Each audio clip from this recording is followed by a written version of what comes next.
Good evening, my friends. Back at the cottage this time. Forgive last night's video. I just looked like a sweating amoeba on my banquette. Not a pretty sight. But the last 2 days it's been extreme weather conditions. Now today it's supposed to be as extreme, and I believe it probably is, but there's so much cloud cover and a strong breeze that it certainly doesn't feel hot, and it's decidedly chilly in here, and the caravan has a lovely ambient temperature.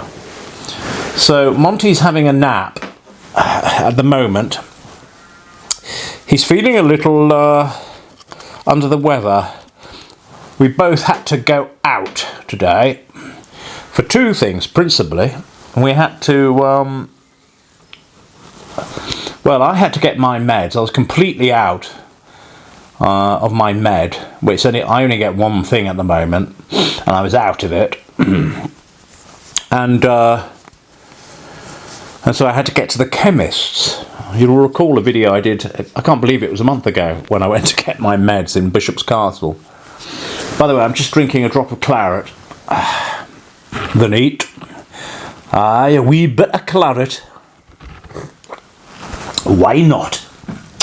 And yeah, so that was a month ago, and they come around quick, don't they, as you get older. So you've got to be on top of your meds in that sense, because you've always got to order them ahead of time. Smoking my GBD pipe. It's a glorious pipe, this, really. Not a great draw on it, though. That's the only downside, and it's jolly stiff. When it's cold, you can just take that off. In hot weather like this, it sort of expands, and it's tough. But other than that, it's a very high quality briar. So I'm enjoying smoking this. Inside it, what have I got? I've got Perfection again. Working my way through a wonderful gift I got, I don't know how long ago it was now. 2 tins of it, lovely. I think it was a lovely fellow from America that sent that. So anyway, yes, I had to go and get some meds, and I was rather concerned because the last 2 days it's been sweltering. I didn't want to leave the cat, so I purposed to take the cat with me, that together we would do something we don't like, which is to go in the car and mingle with humans. But humans we met, and they all thought she was marvellous. I keep saying she because my Labrador was a she. He looked marvellous, and everybody in the chemist, all the girls behind the counter, were cooing over my wee pussy. She's a lovely cat. Anyway, so I was able to get my meds. But what I did, I told you I think yesterday or the day before, I've organised it now that I get them through the post. I can't be bothered with this all the time. It comes around so quickly and it's a pain, frankly. Although I did manage to go in to an antique shop.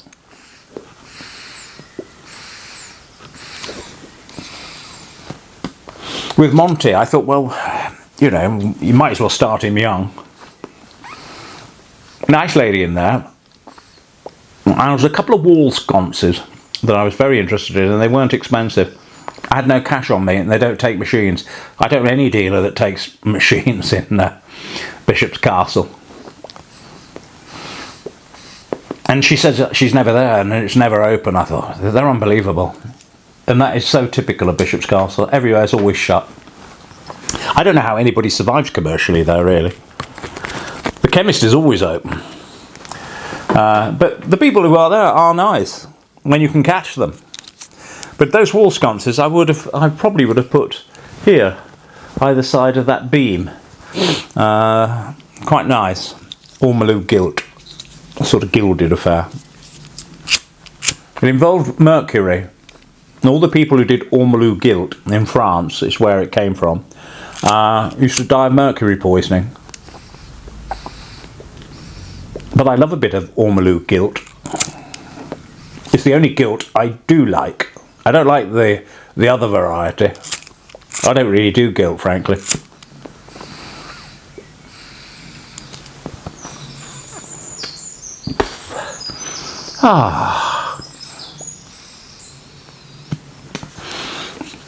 So anyway, so we went out, Monty and myself. I introduced Lord Montgomery to various people.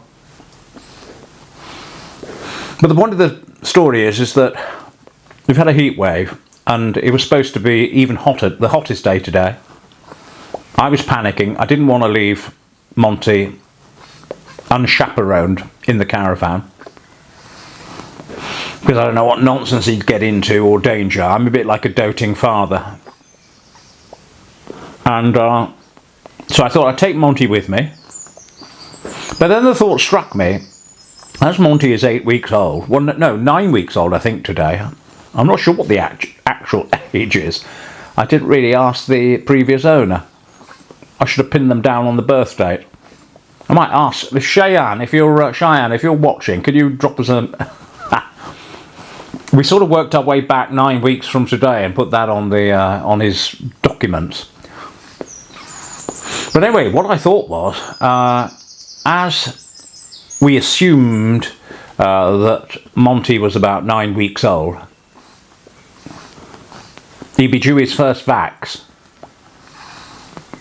So I thought, well, if I'm going to go into Bishop's Castle anyway, you might as well be hung for a sheep as well as a lamb. And I thought, let's do everything. Let's get my meds. Let's sort.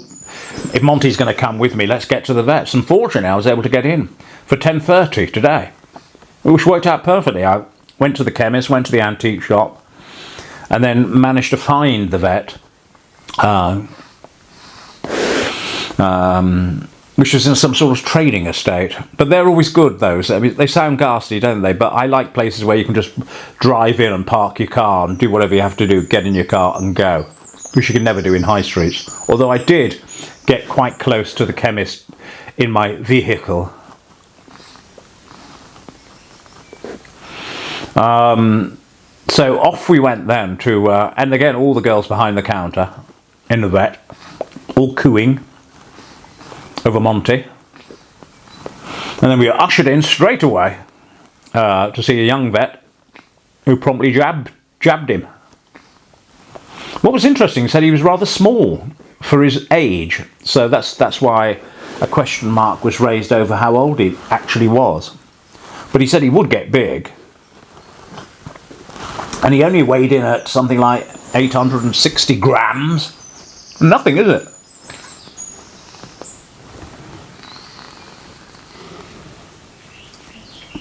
Anyway, so he got jabbed.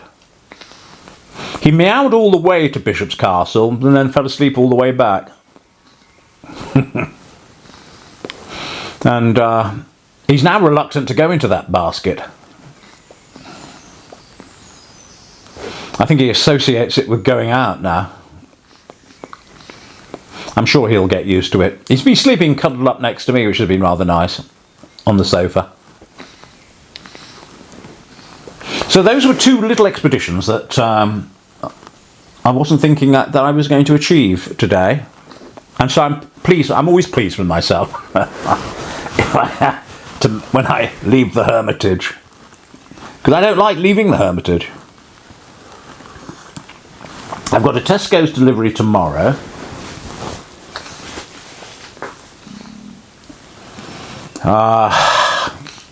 So I'm all right on that. Oh, I had a bit of excitement last night. I had a power cut. God. So the fan, first thing I know, the fan went off, and I thought, oh, we're going to boil. And it was off for some time. All the properties went, about 300 properties around here, all stretching miles, all knocked out. Now initially I thought, oh, I've done something to the electricity, because I've been messing around with electrical cables and water, and I thought, oh no, what have I blown up? What fuses have I tripped? I checked the fuse boxes, everything. I couldn't isolate anything. I thought, well, the only thing different is the fan. Maybe that's overloading the system. And I was able to ascertain, well, Lisa was able to ascertain down in Wales, because I told her about the power cut, and she found out that it was in fact a power cut and it wasn't anything to do with me. Which is one way is a relief, but then of course you're at the mercy of the power company to fix it, which they did. I don't know what time, about 11 o'clock last night. perhaps a little before. So there we were. But then I remembered in the back of my vehicle I have a Bluetti, one of those power station things. And with that I was able to power up the fan again. And, if necessary, the phone and the laptop. I didn't bother watching TV. I wasn't in the mood to watch TV at all last night. And the caravan battery was able to do all the lights and what have you, but the fridge, of course, has gone, and the deep freeze. And I thought, oh no. Anyway, it was all back on. The only thing that went off was the milk. That curdled. It's getting on anyway. So I'm defrosting another 4 pints from the deep freeze as we speak. It's on the deck. Had a nice bacon sandwich for breakfast. Had to defrost the bacon as well, which I did with boiling water from my puddle. And speaking of the puddle, it has gone back up, not completely to the top.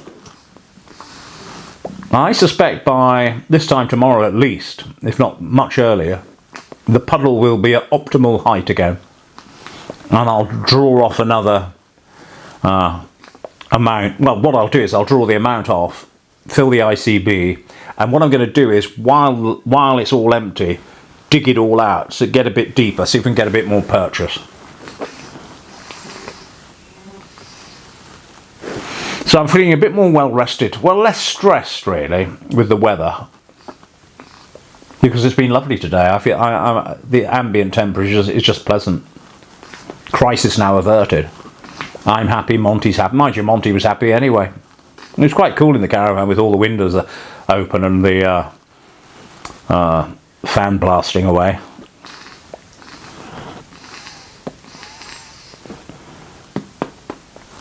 And that's about it really. Oh, I've got a letter and I haven't read it yet, have I?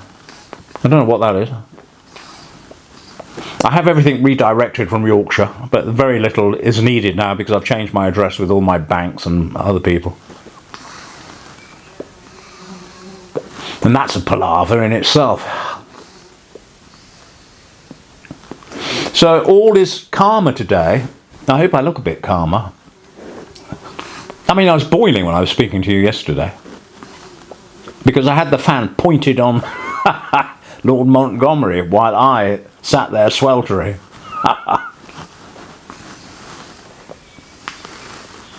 You know, I'm really pleased I managed to do all of that in the boiling heat as well yesterday.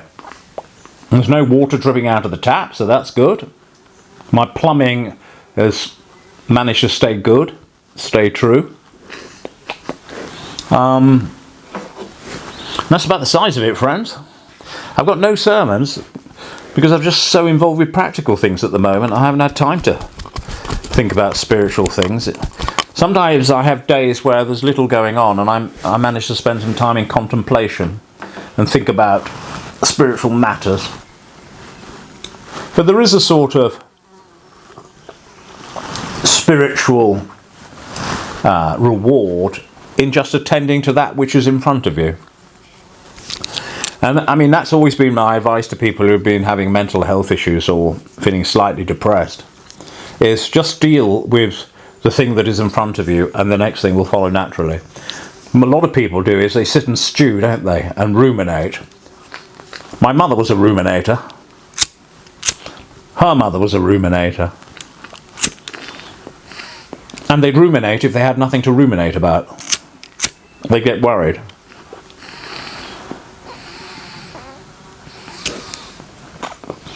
And I think I've got a bit of that about me myself. Because sometimes when we try and look at the bigger picture, we get overwhelmed, don't we?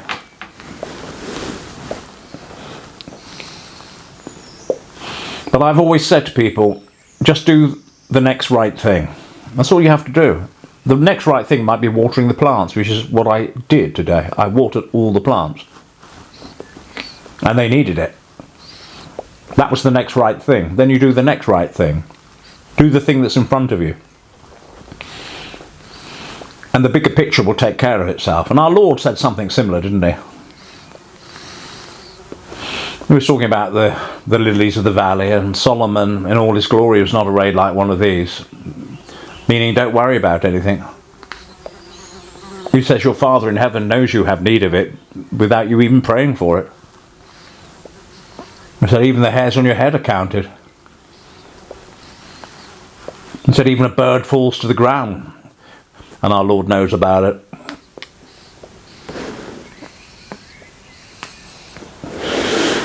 He said don't worry about tomorrow, didn't he, our Lord? He says sufficient unto the day is the evil thereof. I always quote in the King James Version of the Bible because I don't know any other really. I sort of memorised it as a teen, would you believe?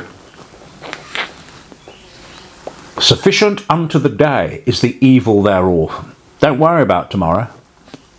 But we do, don't we? We ruminate. And we think about larger issues and big pictures and get all very overwhelmed and agitated and anxious and can't sleep. When I was in the army, we had another way of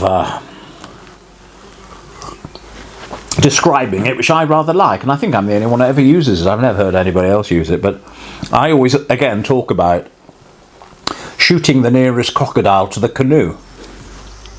Now, you might call that crisis management.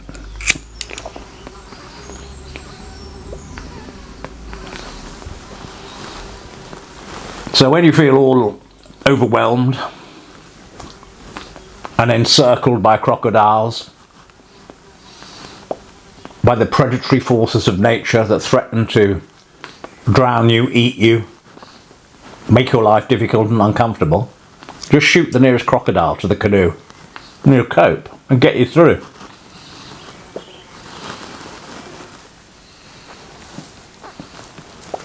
So guilt and worry, wasted emotions on the whole. Don't achieve anything, just make you feel awful really.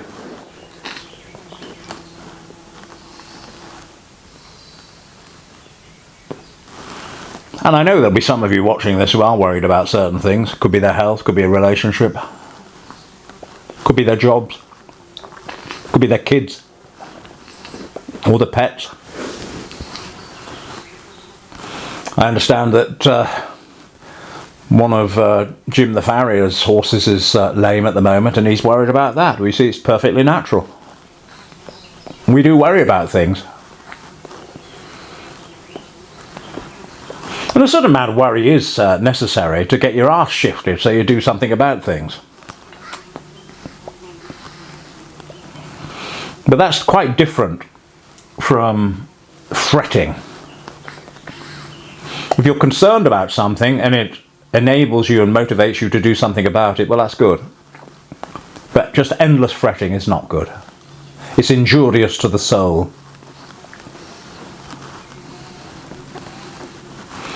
Another verse in the Bible, it says, fret thee not because of the ungodly. I love that verse. I like the phrase ungodly. I mean, what does it even mean? The ungodly.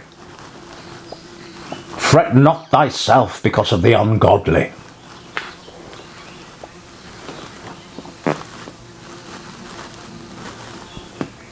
So I don't know what you're fretting about today. Maybe you're not fretting, maybe you're in a good place, and I hope you are. And I shall certainly pray for that.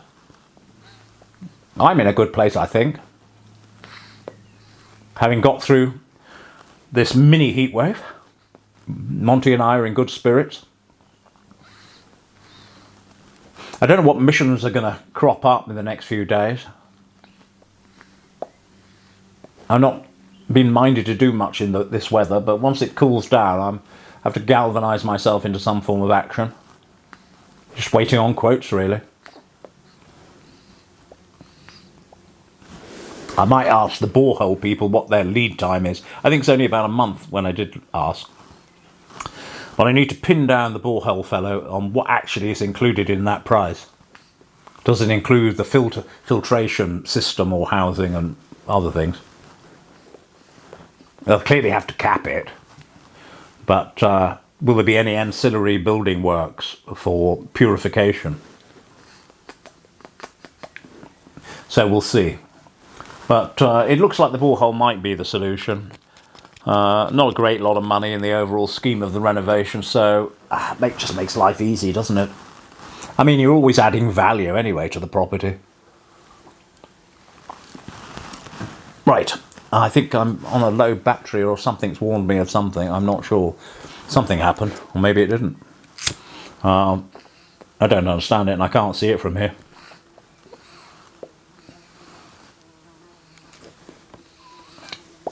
So anyway, my friends, that's just a quick update on today's little activities. I've been out, and I'm back home. And everybody's well, and everybody is cool. And I hope you're feeling cool and unagitated. Fret not, my friends. Used to be a lovely record. Do you remember that record? It was sort of a calypso affair, was it? Caribbean affair? Where it used to be, the chorus was, don't worry, be happy. Don't worry, be happy. I get demonetized if I put it over. I should put it on, really, shouldn't I? Not that I get any bloody money anyway, hardly. And sometimes on my videos I do get demonetized because I nick a bit of Japanese music or Zen music or something or other. Immediately get demonetized. But there is a record. Some of you will know what I'm talking about. It was called Don't Worry, Be Happy. Google it. Song. Don't Worry, Be Happy. Good record. Quite amusing, really, to listen to.